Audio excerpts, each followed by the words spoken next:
Do we have any public comment that was submitted? I didn't see any in the packet. None.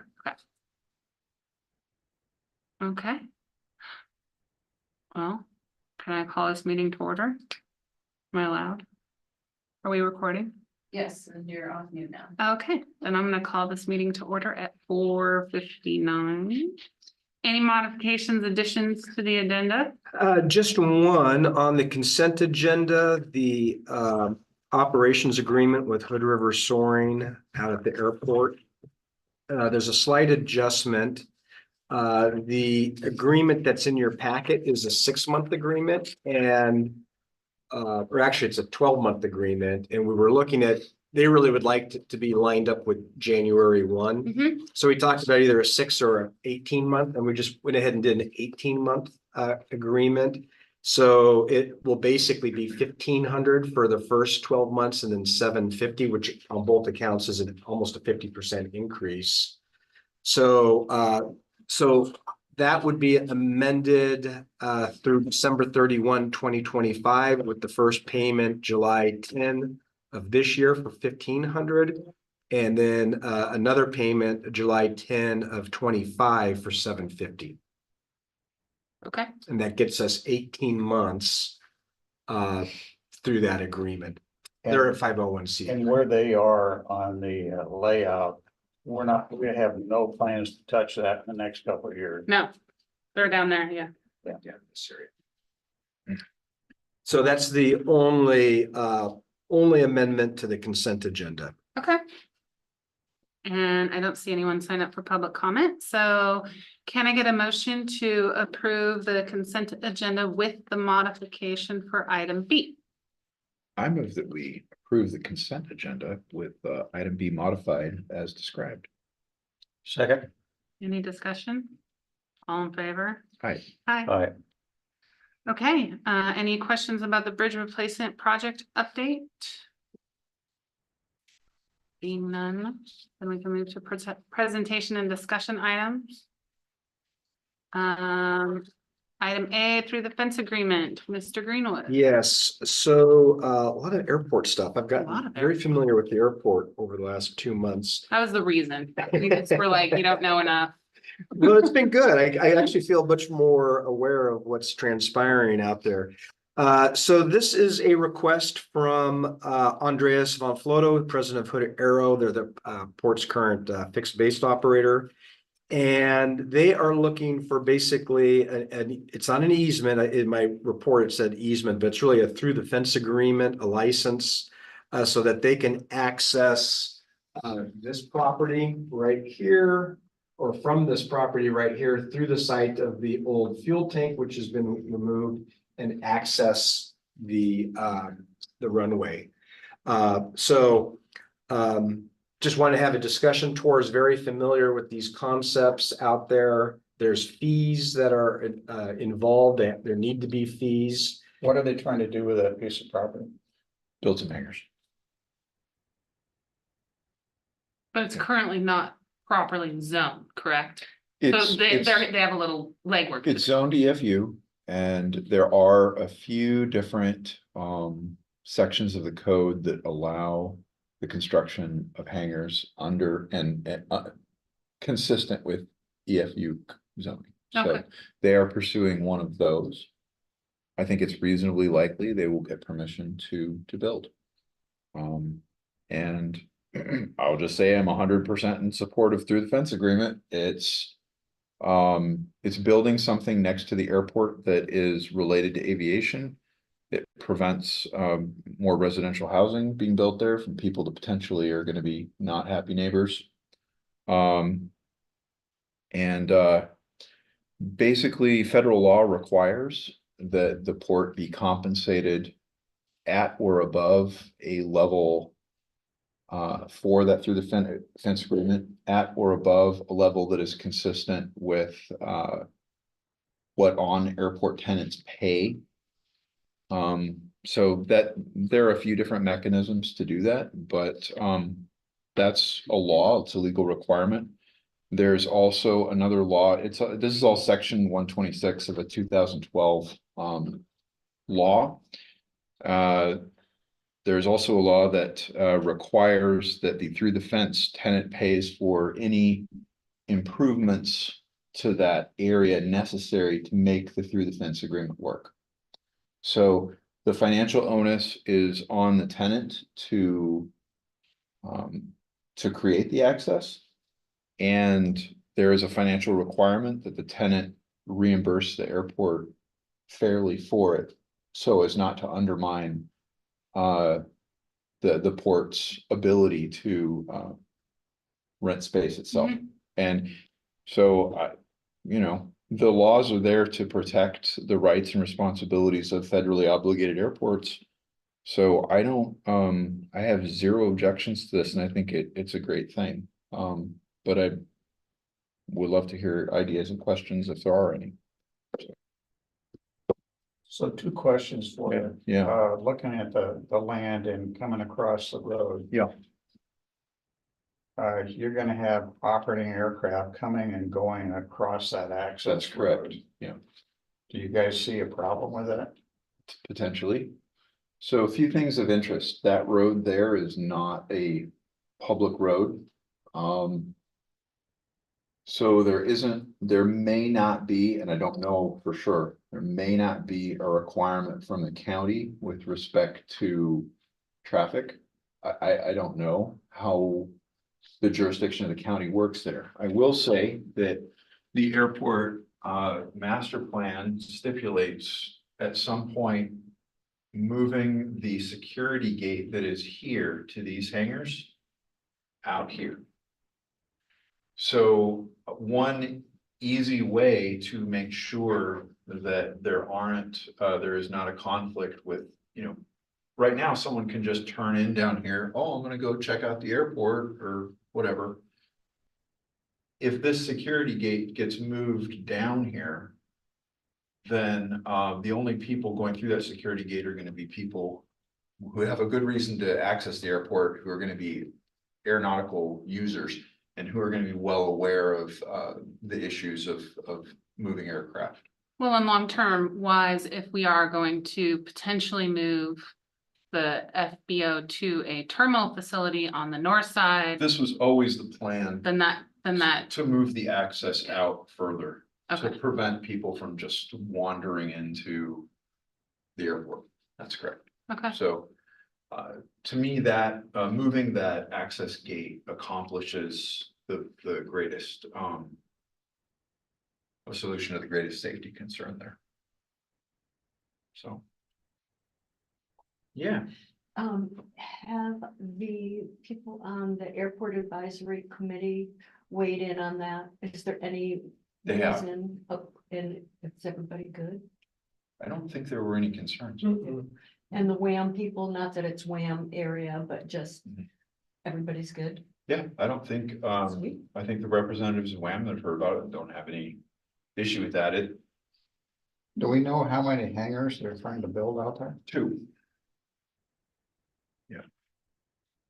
2 single hangars? Two like 60 by 120 hangars, so each one would be capable of storing typically like two larger planes, or maybe 4 smaller planes would be the normal. So you're talking about a space that would be anywhere from 4 to 10 planes, kind of in that neighborhood. But of course, they would have 2 hangars and they would have a grass. The plan is to do turf around it, which they could utilize for tie downs. And so the important thing that would be on us would be to figure out whether there are a couple different mechanisms for how to establish a fair and equitable fee. And so it would be on us to do a little bit of research and make sure we use one of those to make sure that we don't want to create a situation where anyone next to the airport can say to people on the airport, oh, hey, yeah, you want to store your plane? We'll charge you half of what the airport charges you. Right, We don't want to create that situation. It No. needs to be at least what the airport charges or more. mhm, And the law is there are laws to ensure that we do that to protect us. So, so basically this discussion is just give direction of to pursue further if we're interested in the through the fence. Yeah. To find out the details that are necessary and win-win situation for the people in the port.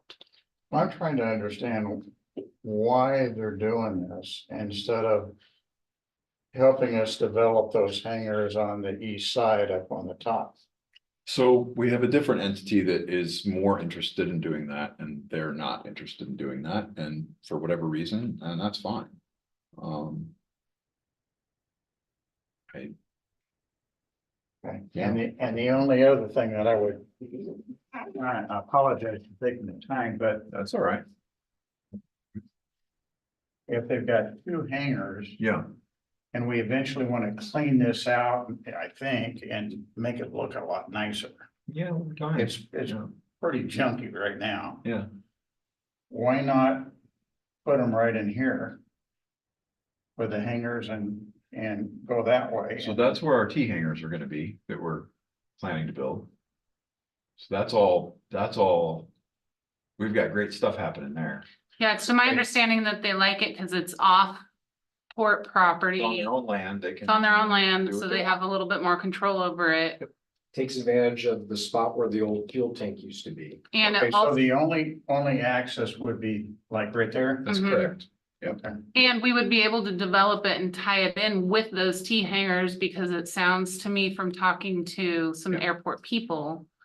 They like the idea of the grassy, so if they would all work together to make kind of a grassy, which would look lovely.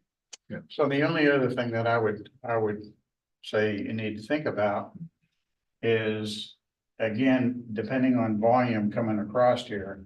Yep. You've got cars that come down in here and park. That's correct. Yeah. And how are you going to make sure this is a safe interchange? I think that's probably part of the next steps. Yeah, let's move in the access gate. And beyond that, I mean, at some level, there is still gonna be some traffic and you have to rely on people to pay attention. You know, there's similar situation up here where you have all of these tie down tenants and hangar tenants that have vehicle access through this space here to all of these hangars. And because it's restricted by a security gate here, the only people accessing that are people who are savvy and they're looking out for traffic. So Well, the good news down here, at least right now, it's open and unimpeded Mhm. vision. So, Well, I think that's a part of the next step is to make sure that yep, there's a plan. and there's plan and sense. So one of the things that we would be doing then is looking at the whole options for what the funding, the Mhm. fees look like. And I think Tor had discovered or learned that a lot of times it's a function of the tie down rates. So however many planes they have on their site, we've apply the. It's the tie equal down. to or greater than tie down, but that can be hard to do if you have a situation where you have a fluctuating number of aircraft. And so a lot of times what they'll do is, and this all gets worked out, you know, it has to be beneficial to the port. well, it'd be like, almost like seeing what their averages are first year and then adjusting. accordingly. Well, so the other way that it's done at many airports that seems to work very well is you take a look at the hangar footprint that they have, like 260 by 120s. You see what square footage that is, and then they get charged annually the same rate that we charge for ground lease, which is 30 cents per square foot per year. Okay, And it works out to between whether you do it by tie downs or that, it works out it's between $4,000 to $5,000 a year, basically, is what the proceed to the port would be. It's something like that. but this is just, do we give the thumbs up Yes, to do next step? and I give the thumbs up. I Okay. think it's me too. I think Okay. it's a good plan. Consensus to move forward then. Consensus, thank you. Thank you. All right, the next item is, it's kind of a broad topic, future funding opportunities for the port. This was really driven primarily off a opportunity to create a 501c3 that could allow the public facing portion of the North Apron for people to make private contributions or to go after grants and funding that the port would not be eligible for, but a nonprofit would. And there's plenty of examples of governments Well, it's like our school board. with the school foundation, exactly. You've got the school district and then you've got their foundation, their 501(c)(3). Cities have used this in the past, so it's Is just another. Dalesport doing that? I don't know if Dallasport is doing the same thing. Don't know. Might be an interesting thing to think more broadly. That's a good idea. It's fairly common though. The IRS even has a web page all about Mhm. these sorts of 501(c)(3)s, and they have a specific name for them, which I can't remember right now. It's like a not-for-profit.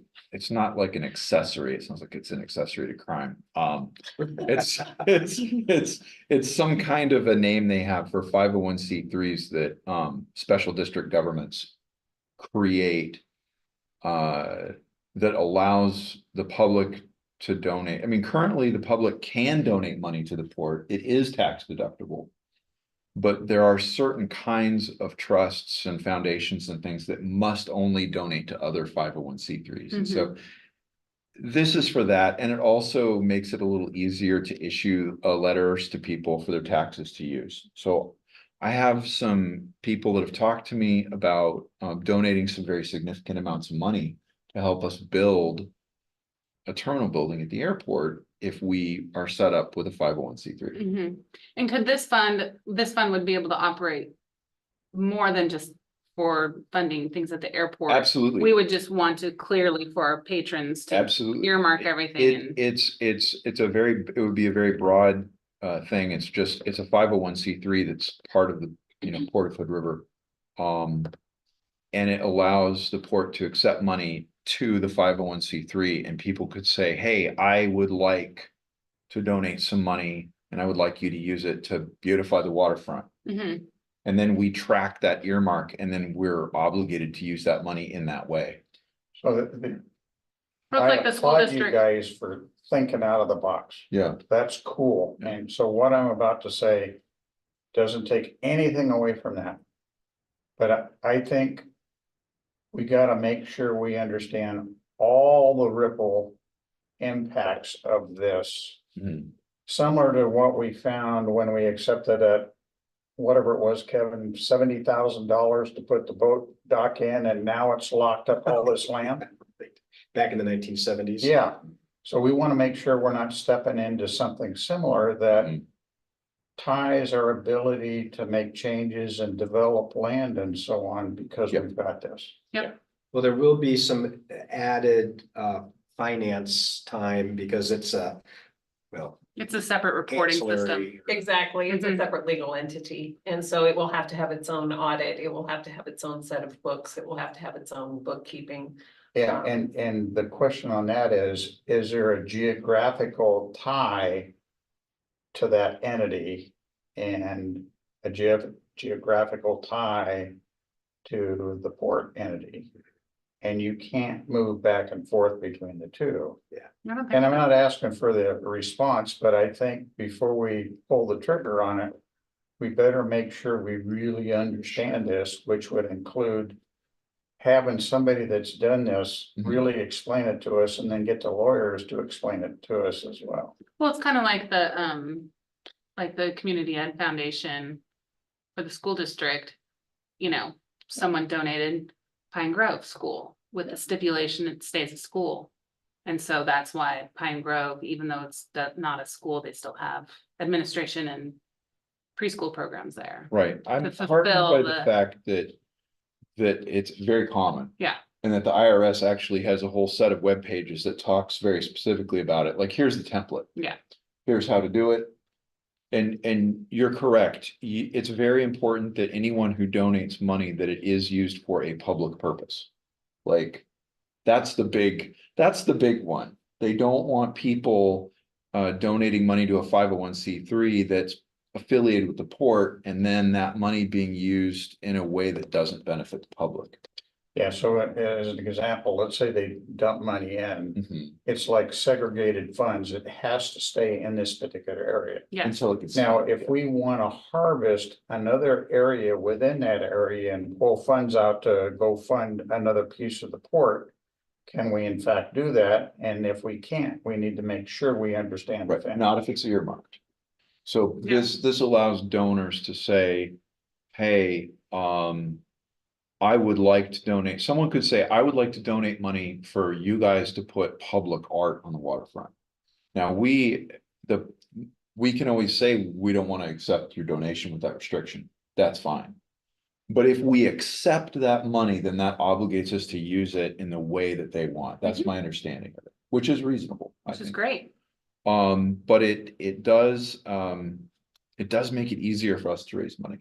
And I agree with you 100% that we need to understand the ramifications. We don't want to create an entity like this, if it were gonna tie our hands in some other way that we're not And aware of. frankly, I'm okay with it, but we gotta understand what hands Yep. we're tying. Yep, yep. And make sure we all understand what we're signing up to. So No, I think it's great. yeah, Congratulations for thinking out of the box. so I think I think wanna say, let's move forward with it and look into it and get the Pretty much. information and start the ball rolling further. Because you don't have anything else to do. I think that got delegated. Me to do anything else. This is. Yeah, I noticed how quick that went to the. I know, it was like. Yeah. And I can see you're trying to look to the left. but- Yeah, I see Daryl's like looking out the window, like, Yeah. don't keep sliding down the table. Oh, did you also just want to update about this real quick? That's kind of cool. Yeah, sure. That's the next item here. Okay, so is that, Part of B, isn't it? It's kind of it's C only, well, it kind of overlaps a little bit. So A little bit, yeah. So Commissioner Beaker, this is kind of a segue to item C, the update on the North Apron development, but if you go to the end of the, go to the punchline, the second page, the funding for the admin public building on the North Apron, you can see the reference there to the 501c3, that's the second bullet. The county emergency management is going to be applying for a FEMA technical assistance grant. I think that's page 88 on the PDF. So they are going to be applying for a technical assistance grant, which will actually be used to develop some planning for vertical construction. Assuming that it gets awarded, they would then go out for construction grants that could be awarded. I can't remember if the application's into this calendar year, but that would be for an emergency operations center out at the airport. that's awesome. And so that could be, you know, when there wasn't an emergency, it could be used for other public services, such as a place for pilots when they're here could get 40 winks or something. So Yeah. so that's good. And then I am meeting Wes Cochran, who's the Oregon EDA rep about airport investments. So EDA, if you recall, Economic Development Administration, they awarded the port 1.9 for the round. Well, it's actually the East Anchor Way, but they do a lot of really great things, and they are very interested in investing in airports. And so we're just gonna have a cup of coffee. He's in the region June 12th. Tried to get him to come this far out, but he's got to catch a plane, so I'm gonna go out and meet him in Cascade Locks. Would that be helpful if Tor or another commissioner Sure, went yeah, with you? absolutely. I think it's 8:30 in the morning coffee, but that would be wonderful Yeah. if you're available. I'm also in contact with all of the people who put together the what's it called? The big thing in the Dalles. Where the prom is. Oh, the armory. Armory. It's there, Yeah. that whole facility. Mhm. I'm in contact with basically all the people who kind of put that together, and I'm starting to talk to them, meet with them, get together, find out how they did that. Looking into all these different options, because I think basically this idea of putting together a terminal building at the airport that is also an emergency resource center is the way to go. And you know, we're going to need to pull funding together from a variety of sources to do it. But ideally, we get not only a public facing facility that has like a bunkhouse type thing for firefighters and a conference room that can be used as incident command for fires and things like that. But maybe we also get a hangar out of it, which when it's not being used for emergency issues or whatever, the port can rent. So, yeah. So in that particular area, are we in competition with Dallasport? I would say no. This is kind of putting this together is sort of a unique project. It's not like we're trying to create something that they're also trying to create, or it's. No, what I meant was, my understanding is years ago, we were thinking about, really stressing this as a fire center. Yeah. And then for whatever reason, it fell apart and the guys moved to Dallasport. They didn't so much move to Dallasport. Dallasport has always been the base for the fire bosses in the region.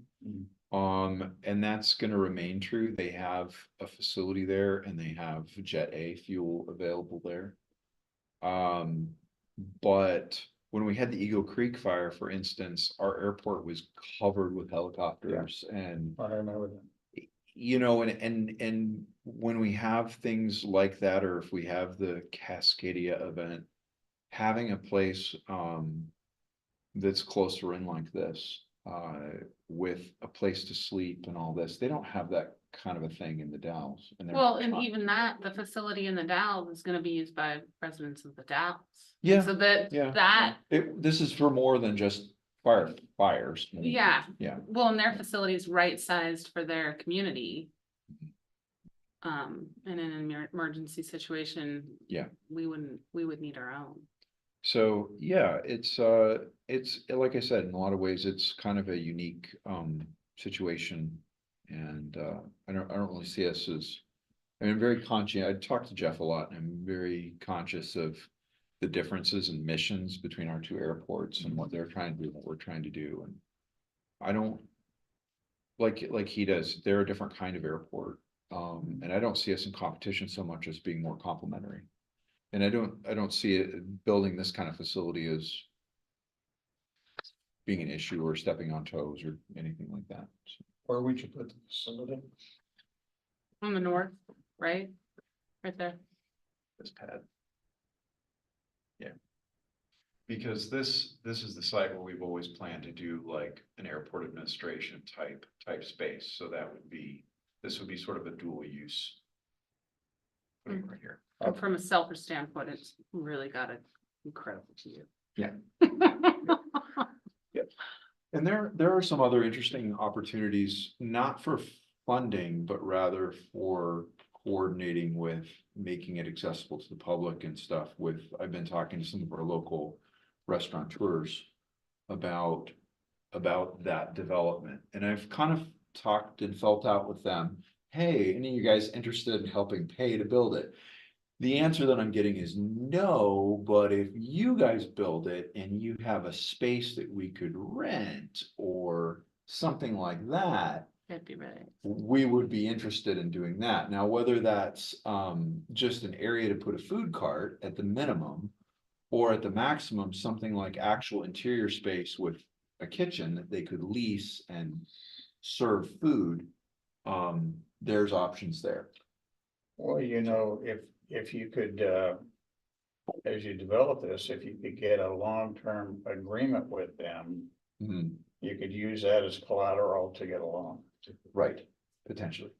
We'd like to do this without loans. We'd like to. Oh, yeah, but we should have done it 15 years ago. I know. At any rate, there are some exciting opportunities cool. here. I think keep going. I think you got good consensus there. And just one thing I did want to just going back to the page 87, the first part of that staff report, just an update on the whole MOU with the Claudia's group, the Aircraft Storage LLC. Up at the top is the direction that we received from the April 23rd meeting. And so I kind of give you a status on each of those items. But as I note here, Claudia is backing out of that MOU. And if you recall, Josh Coombs was one of the two subtenants to Claudia that wanted to build the 60 by 120s at this North Apron site. And so Josh is still very interested. I think it's important that there be awareness that we're not going back out and reissuing another request for developer interest. Josh, and I did get a correction from Claudia. He partially paid Hmm. ASLLC for her civil work to prep into the planning work. So he's been invested in this process so far, and so I'm recommending that we move forward with Josh, but we wanted to get it out in the open so people understand why we're not going back out for a full. So if I remember right, a year ago, when Claudia first came in and gave us the pitch of the admin building, the terminal building, and you know, all the neat stuff that she was gonna do, and we all went, wow, that looks pretty cool. Right. She's now back totally out of it. And all we've got left right now is one guy that wants to build one hangar. 4 hangars. Yeah, basically it's for, well, it changes. Basically, you've got that east side right here. Uh, This is the area that he's interested in developing either 4 or 5 individual 50 by 60 hangars, or perhaps 2 Bigger. Oh, duplexes, if you So will. does it take that entire space or a piece of it? Well, right now, the most recent is that he's looking to do 2 50 by 100s right here. And his plan is to develop them back to back. So, The issue that I've got is that, and I don't know the length of that particular area, let's say it's 600 feet, I don't know what it is. If he's committed to develop 400 feet, we want to make sure that we're not tool blocking ourselves. That On we the can't 200. do the other 200 feet. yeah, absolutely. And this is a key area down here. Unfortunately, there's some utilities underneath this pad, which kind of makes developing this lot a little problematic. So it will stop right about here, and if the port or somebody else wants to remove these utilities, that will open up another building spot, space. So he's looking to come just about down to here to avoid, So he's trying to take the cheapest yeah, oh yeah, land. well, and And that's, and I understand that, but. and that's one of the you know, things that I'm really, and I've talked to Commissioner Beaker about this, is that the land lease not just be the footprint of the hangar, but actually go all the all the land. way to Jeanette, because there's gonna be parking, there's gonna be Yeah, because driveway. once you do it, you're screwed. Right. You can't do anything with it. Exactly. So, you know, there's also fencing. We've talked with the fire department about, and we've come up with, I think, a pretty creative solution for a hammerhead. Instead of doing kind of a roundabout where the fire trucks would come this way and then back through here, Mhm. it's just gonna be a hammerhead using this portion. So there's actually an easement for irrigation lines through here. Can't build on it anymore. Can't build on it anyways, so the fire truck can just back in and then head out. And we don't have to put in a bunch of grading along Jeanette Road. So how are we gonna get our airport terminal built? A little separate from this conversation. Well, it wasn't originally. Right, right, Because we were gonna have the comprehensive plan and the Yes. comprehensive development. That's falling apart. Now we're gonna do piecemeal. right. well, because that was basically taking the control back to the port for the terminal building instead of having private development control. And I think that's it right there. So Over it. what was interesting about this project, there's a public part of it, and then there's a private part of it. And I think for Claudia, it was too difficult to navigate those two different. Okay, I She was more interested in the public side, but with more of a private influence, and it was just very problematic to overcome that. And so there was less interest on her. And frankly, we're gonna get next to nothing for it. Yeah.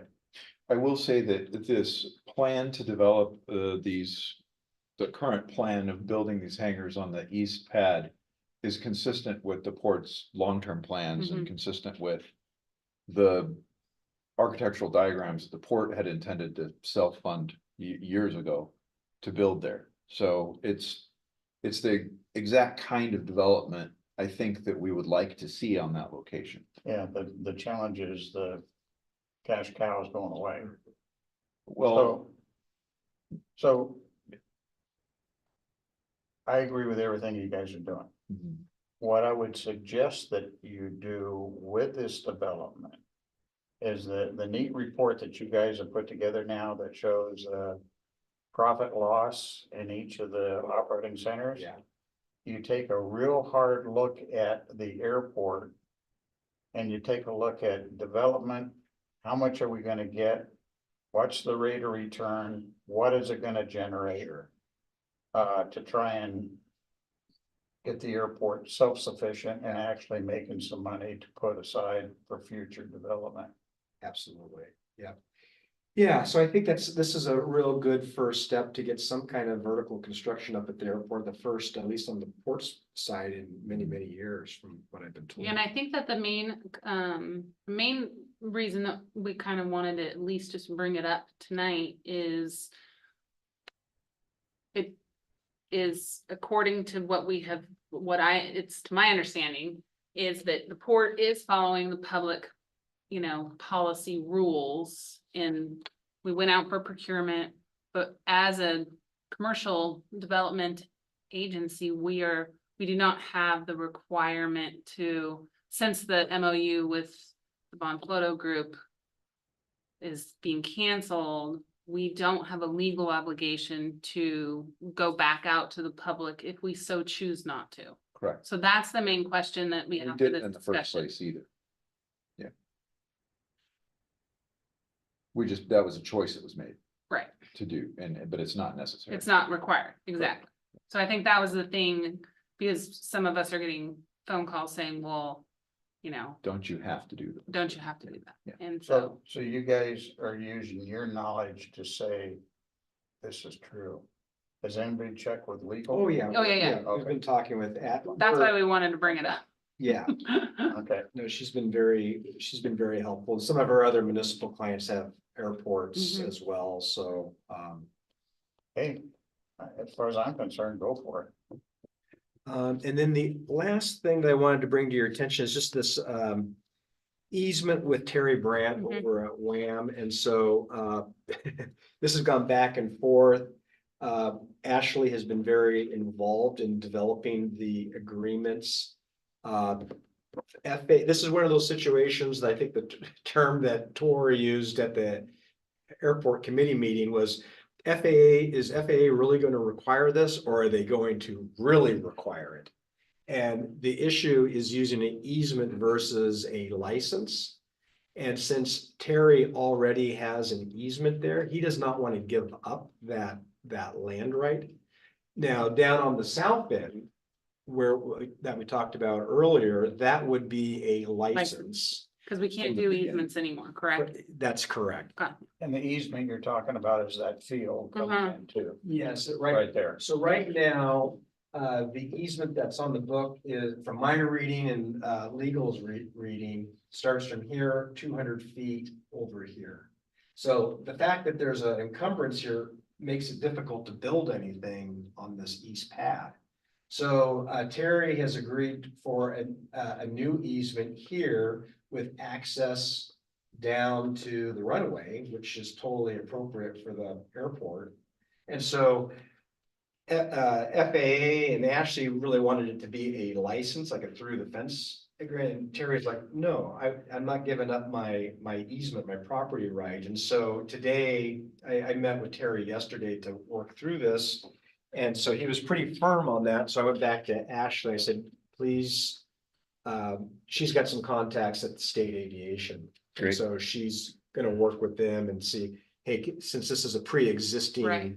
easement, can we go ahead and modify that and move this thing along? So your intent is to narrow the easement that still allows us to develop hangars on the east side. Yeah, clarifies that language from the mid-90s.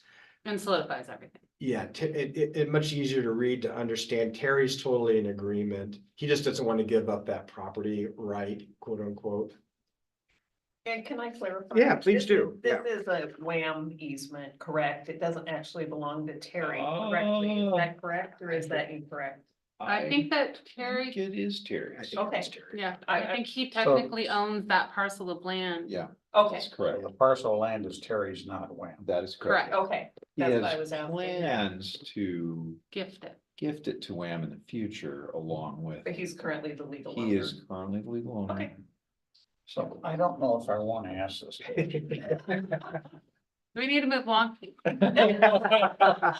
So Terry brings his aircraft out here, He's planning to build something in the future on that big 5 acre lot. yeah, right now he comes straight down here, right? Correct. That's correct. Through Wham. Because I thought I remember this ditch here. He can't Yes. go this. No, no. The plan is eventually to build Something on the other side. some hangars over in that field and have some of Wham's buildings and planes be over there. Got it. Yeah, they have future expansion. Okay.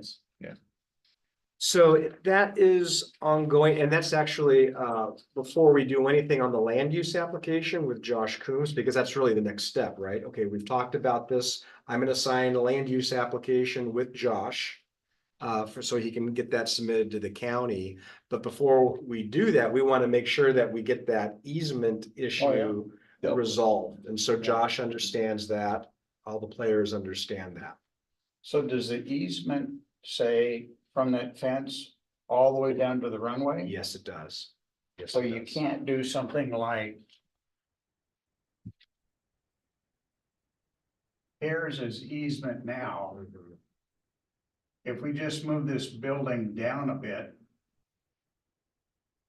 He still has an easement, but he can't do anything with it. Yeah, so that's an interesting point, and so some people were reading the old 1995 easement Yeah. as any point, like we could place it wherever. That's, But I would feel more confident if we just did it. Get rid of the old easement, get the air, I guess it's a taxi lane, yep, 115 feet. all the way down to the runway. Yeah. And that cleans it up, and he's willing to give up the old one in Yeah. exchange for the new one. Well, and it he makes pays it- nothing for the easement. No, and so that's the issue. There was a lot of property transactions back in the 70s and 80s and frankly, another way that when I talked to Terry yesterday, it's gonna open up over the course of 40 years, up to over $300,000 in land leasing to the port, if all that east side. So there is a value to the port by opening up that easement. Opening up or getting rid of that easternmost part of the easement. Well, in the way that the master plan flows, where you have it positioned, it fits well, Yeah. you're not asking a plane to make weird turns, or it's just a nice straight sight line and. Exactly. Yep. And then on the flip side.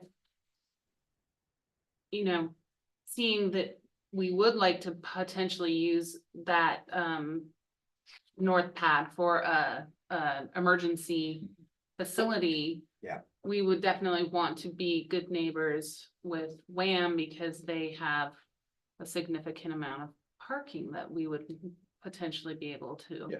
partner with. And they might someday add more parking Mhm, right next to our parking. mhm. So, yeah. So they have a permanent easement as well. On Yeah. the west side We coming have down. three.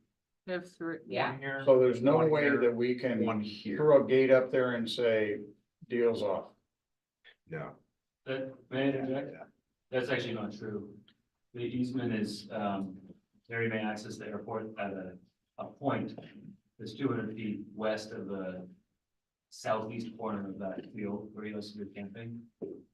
And the easement also states that the port may neglect the easement if it's in their economic best interest to do so.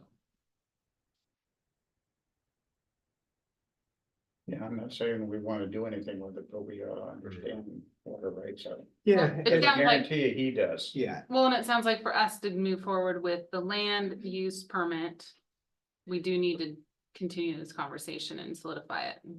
absolutely, that would be my recommendation. Mhm. Have you guys read the easement? I'm sorry? Have you read the easement? Yes, but it's kind of also not my language, Yeah. lovely, It's but, not really written in like legalese like, too badly. right. The only thing that's confusing is it mixes up grantee and grantor a lot. Which is, makes it pretty Oh, that's something.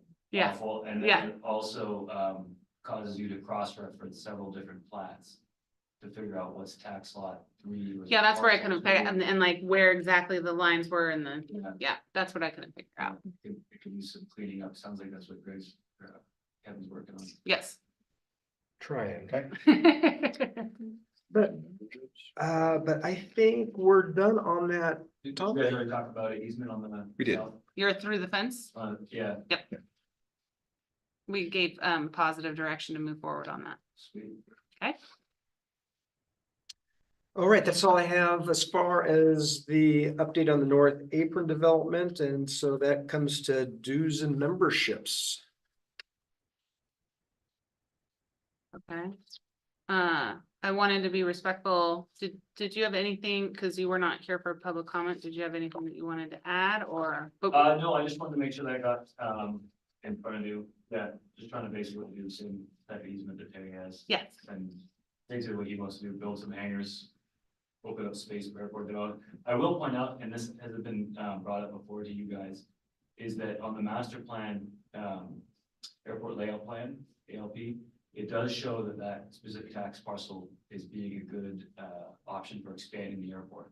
Yeah. So I think a long-term goal would be to convert that EFU land into AD, airport development. And being able to just use it as if it's airport property. that's a long-term plan, Well. not as- but we gotta put it in motion. Not as long as you might think. Correct. The first step is definitely doing what we're doing right now. Mhm. and we need to go Yeah. If airport land can be used. And then you can demonstrate, hey, it's already been used with hangars, it already has 2 events, might as well just make it part of the airport. Yeah, we're very supportive. Appreciate that. Yeah, it's good. All right, okay, Debbie, dues and memberships. Yeah, so last year we talked about this during the budget committee meeting and I didn't get it done in time for the budget committee meeting. But I did want, because people are starting to ask about this, I did want to get this in front of you because there was significant discussion about it last year, and I think it was primarily Commissioner Shepherd actually that had a lot of comments about it, but and he's not here tonight, but a lot of this is just the standard stuff that we pay. We've reduced some that we feel like we don't use as much. I did introduce a couple of new ones, but the bottom line is it's actually a little bit less than what we had budgeted last year for dues and memberships.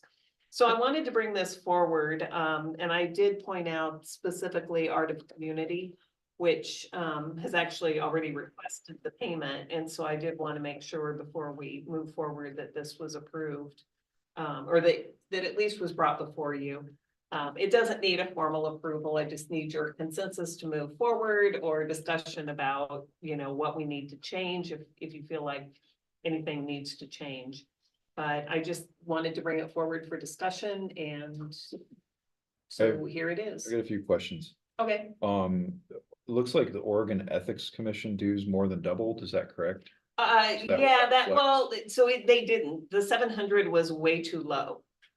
They charged us, and I put the 1,500 in, not knowing what they're going to charge us this year. It was almost 1,200 last for 2020. Okay, For fiscal year 24.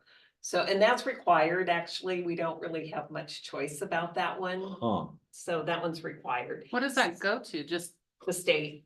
I know, is it just like a slush fund for like CYA kind of a? I'm not sure. No, I was gonna say, I don't even know what they use. it So for. all of the, like the SEI, the Statement of Economic Interest that you guys fill out, mhm, so it's basically to fund Oh, okay, the Ethics Commission and their staffing to, if there's a complaint filed with them for some public official somewhere. We're finding them to Correct. complain against ourselves. Yeah, and that's one way to look at it.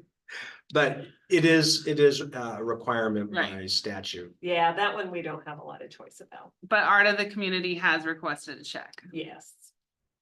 And as I said, we funded them, of course, in the past. That's why we have art on the waterfront now. Jump in, just on that, it is a 2-year agreement. Okay. 3,500, and so part of it, they billed us starting July 1 to cover next year. Part of it was supposed to be in this year's budget. It was just funky because that's when she came to talk to us to get approval. It was like, we were behind letting them know how we were moving forward. So, even though it's 35, it's half of that $12.50. per year. Yeah. So let me play Ben for a minute. Okay. Well, your turn. Yeah. So, show my ignorance, how much do we get charged going across a bridge if we have the freeze fire? $1.75. $1.75. Okay, so. We're spending, did I see $33,000 a year? Actually, Mhm. more than that, 40. Well, I'm proposing 45,850. Which 45,800. is probably a little high, but it's a budget. Yeah. So, This equates to 26,000 trips across the bridge to pay for all this stuff. Mhm. You guys know how hard we're trying to work to get our budgets balanced without the bridge. To me, we need to be taking a really hard look at this and start throttling back now, because come July 1st of 26, the golden goose is gone, and this is gonna be even a tougher hit. so that's why I brought it forward. What do you want to cut? That's why I brought it forward, was for this Well, let me discussion. ask you this, I mean, you guys are a lot closer to it. If you had to cut $10,000 out of this, where would you cut? What's your recommendation? And then with your recommendation, what is the likely impact of that? And maybe, is that something, because not asking people to Well, shoot from the hip, but is that something that we would like to, now that the commission's seen this, has seen this, we know that there is an urgency for Heart of the Community. Could we say, everyone think about if we had to trim, and I think that's a good exercise to say, if we had to trim 10,000, what would be? and we did cut about 20,000 last year, or 25,000 we cut out Well, that's last year. good, get another So- ton.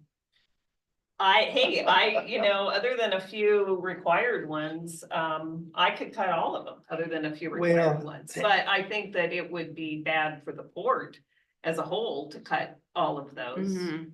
No, So, and I'm not trying to be really ornery here, I'm trying to get us to understand that, hey, this is $40,000. That's frankly contributing to the overall red. Yeah, I think one that you might want to look at, and we've pared it back, is the Mid-Columbia Energy Council. I think maybe everybody in this room has been on that committee at one time or another. And so that's 5,000 right there.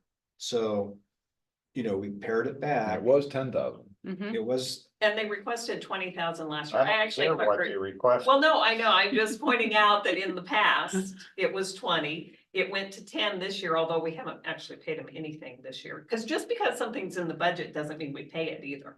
Well, then we shouldn't have it in the budget, Well, because we're losing that opportunity to use that money elsewhere. so what I'd like to do, if I could just briefly, is put the ones that I will offer up as I have question marks on. Okay, And so, and my staff will correct me if I start to go off the rails here, since some of them have already been cut off. One is the Oregon Economic Development Association, we cut that one. The Gorge Sailing, there's a bunch of smaller memberships, Gorge Sailing, WAM. These are small little $250 memberships. that line item, I have a question mark on. So I have a question on that. That was my question, because we already offer reduced rents and partnerships within the communities. So it seems to me that donating on top of that is redundant. Okay. So that's that's a line that I saw. The other one too, you know, in the Mid-Columbia Energy Council, this is a plan that we were involved with many years ago. But that's a question mark. That's a question mark. You guys have been on that committee, and so that's one, you know, so. The art of community, as much as people love the public art, we all enjoy that. That's one, it's hard to make that business choice alone. It's, and then if you come down to the Gorge Tech Alliance, I looked at their website this week, you know, again, it's a lot of private sector folks. There's really not that many ports. That's one that I had a question mark on.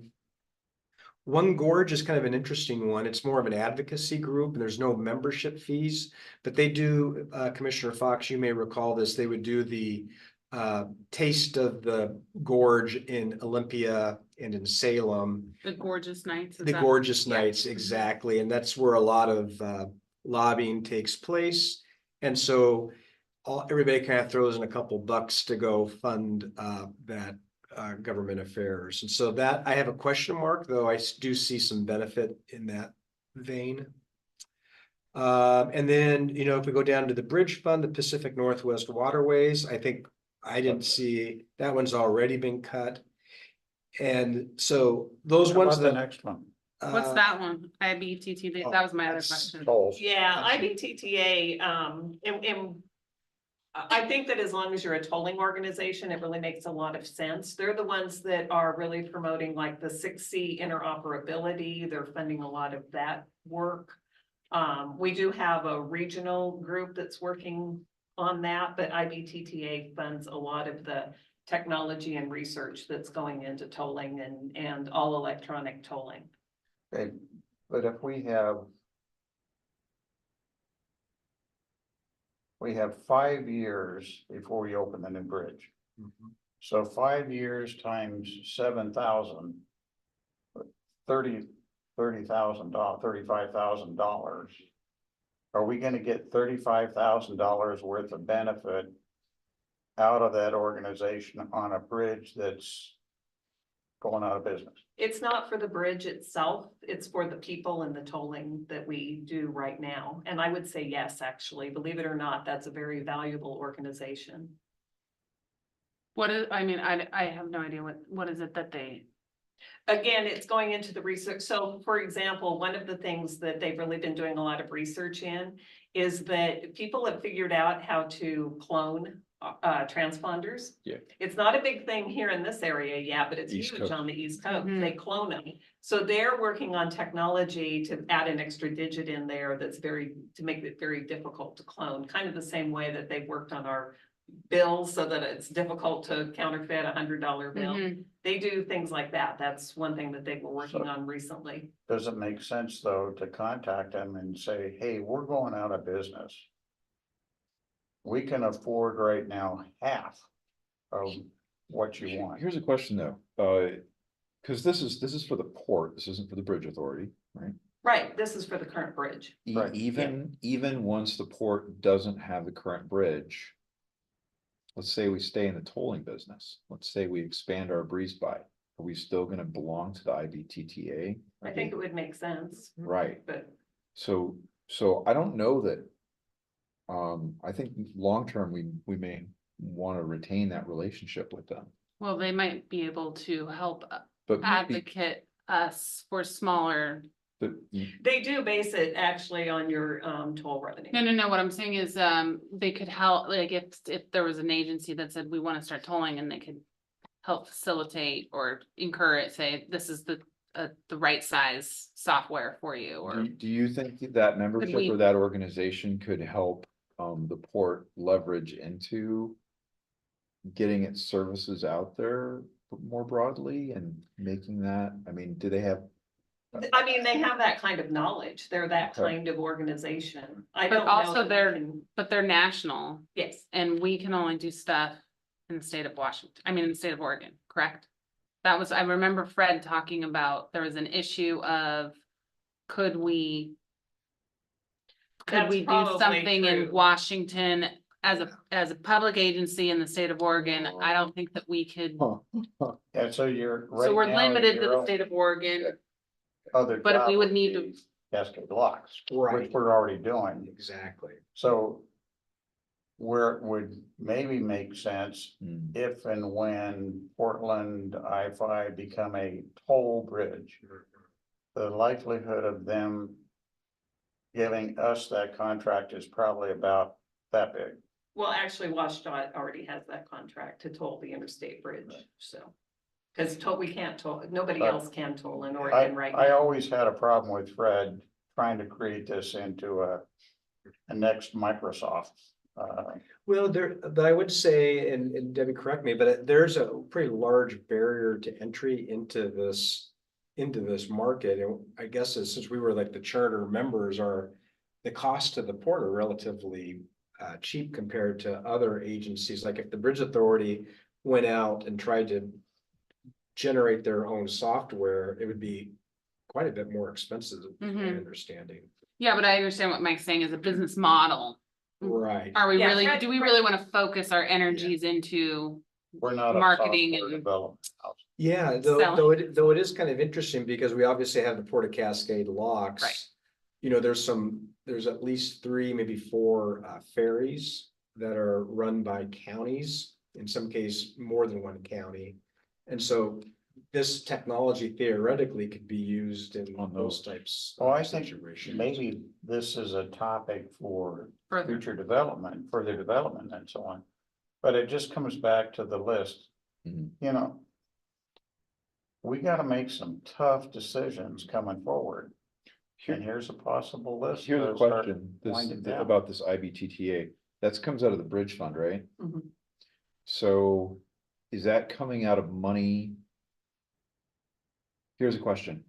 After June 1, 2026, if we're still paying that, is that coming out of money that the port is gonna have that comes to us first, or is that money that's stuck in the Well, bridge fund? after after 2026, no money will be coming anywhere else. It will all stay in the bridge. So what But he's yeah, trying to it- say It would be is funded this an from, eligible charge against that particular account? And I Oh, think it yes. probably is. Oh, yeah. Okay. Yeah. So then the question is. Is it valuable? Is it really that valuable with respect to running the bridge? And if it is, then we do it, you know? Well, I think it's valuable for the tolling system, yes. okay, So I have another question. What is the value to the Port of Hood River of belonging to the Chamber of Commerce? I think we are members in their charter. My understanding is that we're in the charter of the organization as an ex officio member. I think there's a permanent seat for the chamber to serve on or for the port to serve on the chamber. And being a charter member, that requires us to pay every year? Yeah. And what? Congratulations. Yeah, Yeah. you're a charter member. Well, do I want to be? But what's the benefit to the port? well, the immediate benefit that I see right now, but this is a situational thing, is we have been talking to the chamber about helping us with the centennial celebration of the bridge. So that's a good conversation to have Yeah, next year. But I think these are great conversations. Not to be selfish, I know. but I think that the direction is we have an immediate ask of the 3,500. And then we need to think about, if I'm correct, what dues and memberships are we gonna carry forward through the next? I would like to throw the challenge out, and the 3,500 could be part of it. How do we come up with a hit list of $10,000? Not saying that we're gonna do it, Get there. but here's the suggested items to go on the list and what's the impact if we cut it? So And then there's a good discussion. it's a to good have to challenge, say, but since there is this immediate ask, I would just want to throw my support behind the art project on the waterfront. I mean, we've stated that the waterfront is kind of like the jewel of the port, and that's something we really want to promote, and we want people to be excited about coming there. That's all, most of the tourists that come into Hood River come to the waterfront. It gets a lot of traffic. The public art makes a big difference. It makes it really cool. And so I think we should do that. That's. Well, and I'm way more excited about putting some money there than giving $5,000 to the Energy Council, for instance. Well, that and would it's- be and on it's the really top not of a- my list. It's not a 3,500 ask, it's a 1,250 or 1750. 1,750 per Okay. year. Right, So okay, I'm, that makes it even better. I would agree with you on that only because I think that,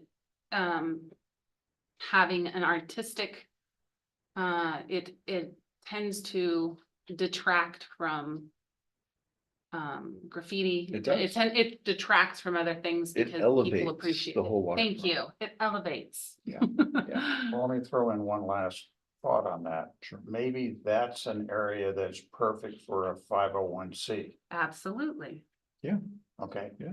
So maybe our strategy is, okay, we'll do this for the next year Mhm. until we hit 26. 26, we've got a problem. Yeah. Okay.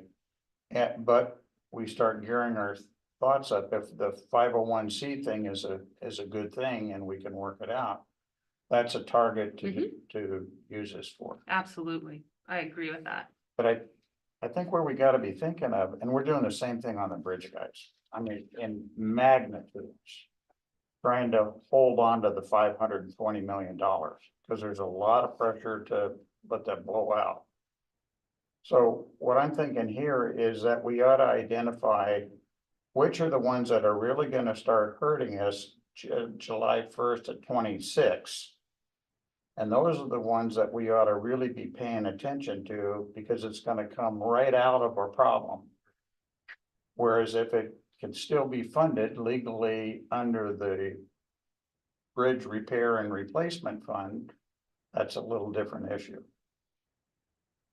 And we've got, what, 2 years before we run off the cliff. So do we still have time, at another meeting to like revise these or make changes to these, or is that the request is to do that like now, today?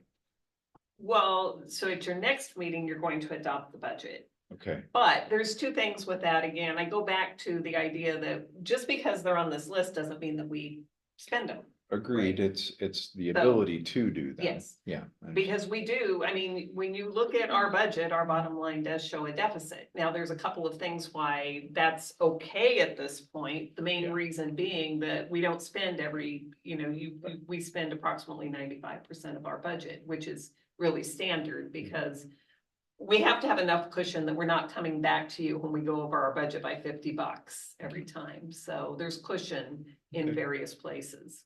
But So- with our current budget, if I read the report right, is we're eating about 2 million into our reserve this year. I don't think it's quite that high, is it? It's like It's like 1.9. It's pretty close. close. Okay. Yeah. But that again has, and That includes contingency. Yeah, yeah, it's well, 500,000 in contingency, I get it, but actually, there's 550.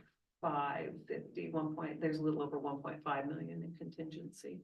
Oh, Yeah, but Bridge. because we're talking about the bridge too, if you're coming down to that 1.9 deficit.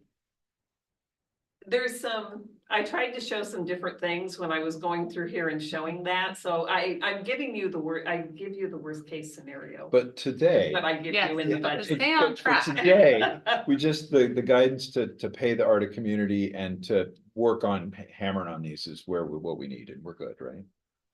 Yeah, so we can continue to hammer on these. Yes. Because the Art of the Community is the one, or Art of Community is the one that has requested their money. Okay, And so that's why I kind of wanted to get some feedback on that. The Does rest that of need to be them, an action item or is it a dollar No, amount? No, it's within my Okay. purchase authority, but I don't wanna do something if it kind of runs counter. no, the artists are starving and they need. So their how food. about this? I could, How about this as kind of direction that we agree, leave this in the budget today. Mhm. The next meeting you come back with, hey, here, if you really had to do it, here's where you'd cut it and here's the impacts. And then if we decide to do that, then we do an adjustment to the budget. Either legally or off to the side, but you don't spend the money that is Right. not authorized. Yeah, we would never spend money that wasn't I authorized. understand. I want to make sure that's really clear in a public meeting. We would never spend money that wasn't authorized. Would you want to add, Daryl? Or well, I would just humbly ask that with the art community this round, that you consider moving forward wholeheartedly because they didn't have time to plan, knowing where we were going. They understand completely now that they may not be sponsored in the future, but they're a very small group and that this is a very meaningful contribution to them and to the port. And so I know it's funky and it's a 2-year ask, but, But this is an increase from last time, that we've never given them any money oh, we before. have every year. Yeah, we And give they them every. Counted on it. So every in year. 23-24 budget, Well, they would request do. every other year though, don't they? Every Don't other. they always request? it? every other year. Yeah, Yeah. it's a 2-year agreement, That's so why. it's half Right. that amount for the year. Right. And it, again, they needed to know, Now, like back in January, really. For that, so I know, I'm sorry, not my problem. We got a heck of a problem we're faced with, guys. yep, well, I totally understand, I'm just saying, I want to acknowledge that there's been a long-term relationship with these people. And I am hoping that you hold that thought. Thank you. I agree. so Debbie, I think the direction, in my opinion, and correct me if I'm wrong, is that we will go forward with the art of the community. And yeah, we'll just continue to hammer this out. I really like having a visual of this is exactly where our dues and subscriptions are. Could we also see that for, like, we pro bono the museum rent and we pro bono, and this is how much the sailing, you know, just so we have a really clear understanding of this is what we give, you know, to benefit the community. And because those are gonna have to be questions that are gonna need to be answered moving forward, and we're gonna have to be able to be accountable for that, so. Yeah, and I think with that, it's good news to the community. We're Oh, not cutting absolutely. everybody off, but you gotta understand, we got a real problem. Well, it's kind of like, I mean, you know, I just use the museum because that was a recent one is, you know, we've done a wonderful service to the community and nobody knows about it.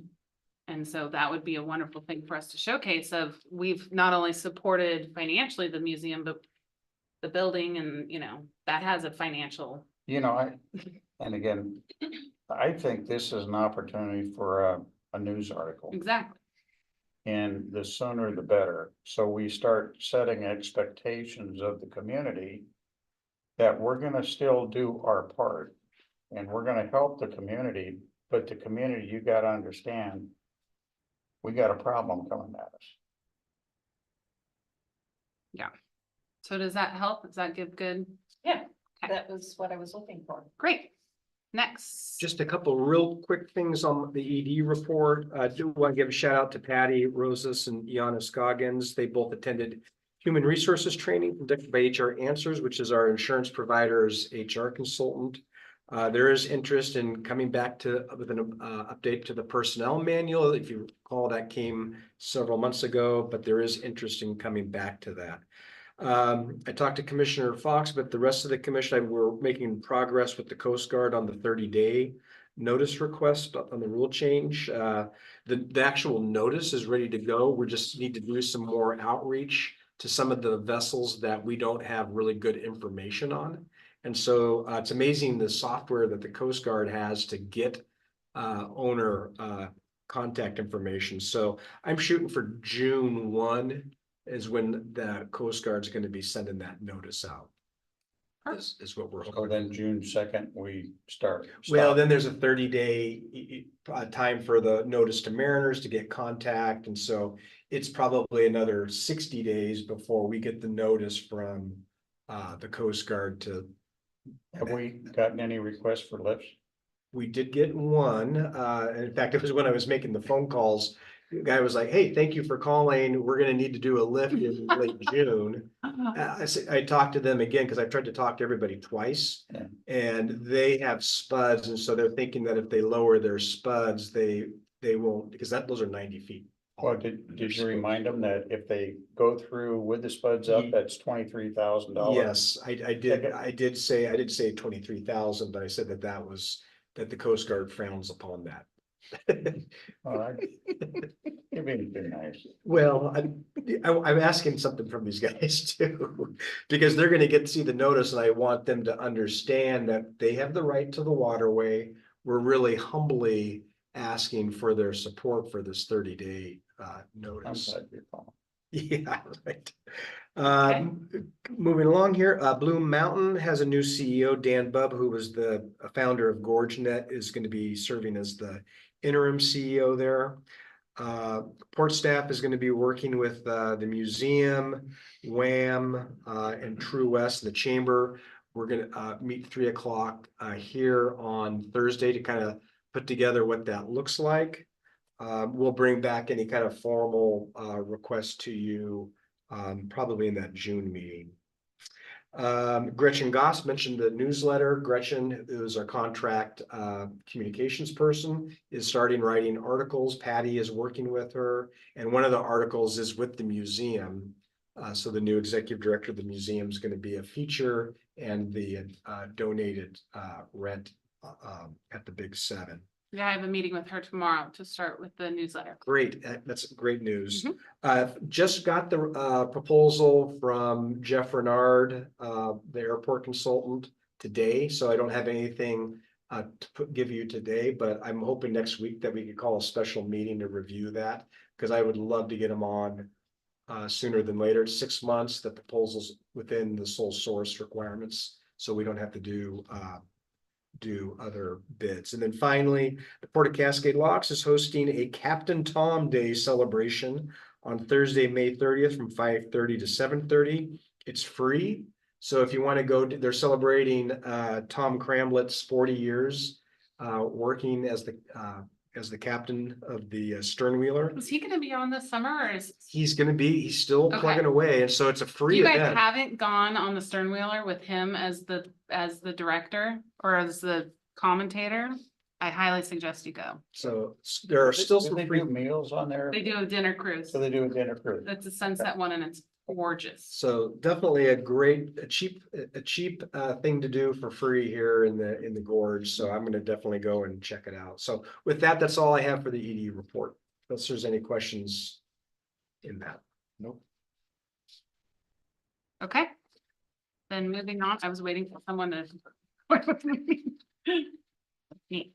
Okay, actions items, we have none. We're gonna do Jeff's, and it didn't come in time, so. Okay, commissioner committee reports, I think none.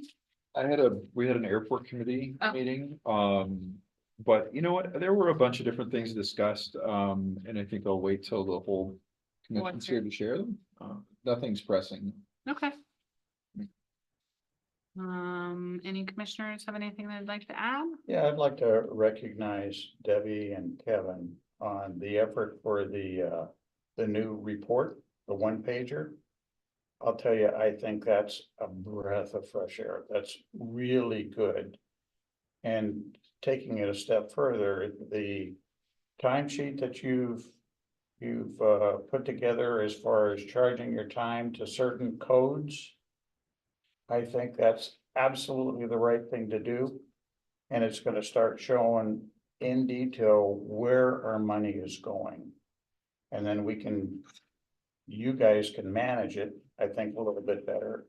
And I think it's great that your guys out in maintenance are charging their time to a work order. I would encourage you to think about having a standby work order. you gotta be very careful with that, how you use it. For obvious reasons.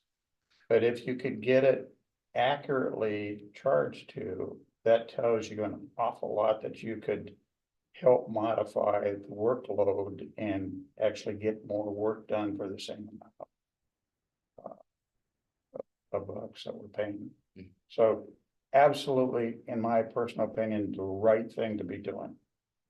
Well, thank you. And I have to say that Kevin was the instigator on the one-page thing, so. You just made sure the numbers I just added make up sure, right. I just make sure it's right, Yeah. yes. Well, the one page drives a lot of other Yeah, stuff. right, Okay, so all of the feeders have to yeah. generate up, which is really, Debbie, where you come in and your staff to, Yes, thank you, yes. so. I don't have anything. Just go Eagles. Lacrosse. Go lacrosse. And I think that's it. Are we all good? We are. Okay, and with that, then I'll adjourn at 6:20. Thank you, everyone, Thank for you. all of your time. We really appreciate it. Everyone.